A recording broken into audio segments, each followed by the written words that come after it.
आजचा व्हिडिओ खूप महत्वाचा आहे कारण आज आपण फक्त एका सॅटेलाइट लॉन्चबद्दल बोलणार नाही तर भारत अंतराळ महासत्ता कसा बनतोय हे समजून घेणार आहोत. इस्रोने नुकताच एक हेवी सॅटेलाइट यशस्वीरित्या लॉन्च केला आणि ही गोष्ट इतकी मोठी का आहे हे बहुतेक लोकांना अजून कळलेली नाही. एक हेवी सॅटेलाइट लॉन्च, जगाचा एलिट क्लब. सर्वात आधी समजून घेऊया हेवी सॅटेलाइट लॉन्च म्हणजे नेमकं काय.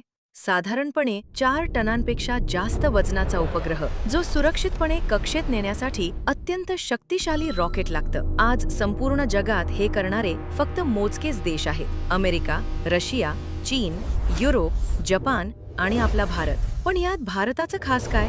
भारत हे सगळं कमी खर्चात पण जास्त अचूकतेनं करतो. इस्रोचा LVM-3 रॉकेट म्हणजे भारताची ताकद आहे. हे सिद्ध करतं की भारत आता बेगनर राहिलेला नाही, तो आता टॉप टियर स्पेस क्लबचा सन्माननीय सदस्य आहे.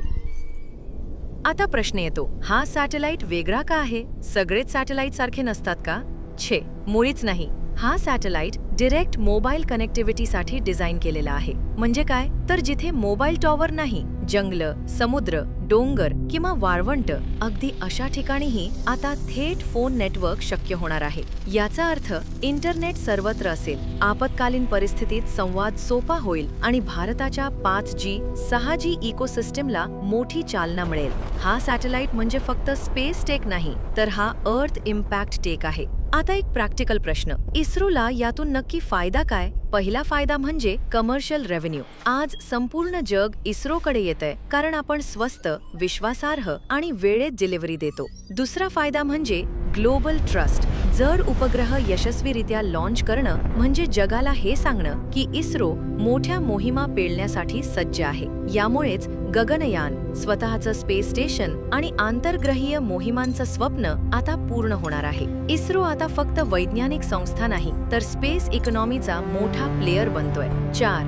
भारत म्हणून हे काय दाखवतं? हे मिशन भारताबद्दल काय सांगतं? भारत आता फक्त चीप ऑल्टरनेटिव्ह नाही, भारत आता केपेबल, डिपेंडेबल आणि इनोव्हेटिव्ह आहे. जिथे टॅलेंट भारतात आहे, टेक्नॉलॉजी भारतात तयार होते आणि विजन लॉंग टर्म आहे. आज भारत समस्या सोडवतोय, सोल्युशन्स एक्सपोर्ट करतोय आणि नेतृत्व करतोय. हे मिशन ओरडून सांगतंय, India is no longer catching up, India is leading. हे लॉन्च म्हणजे फक्त एक रॉकेट उड्डाण नाही, हे आहे भारताच्या भविष्याचं उड्डाण. व्हिडिओ शेअर करा, चॅनलला सबस्क्राईब करा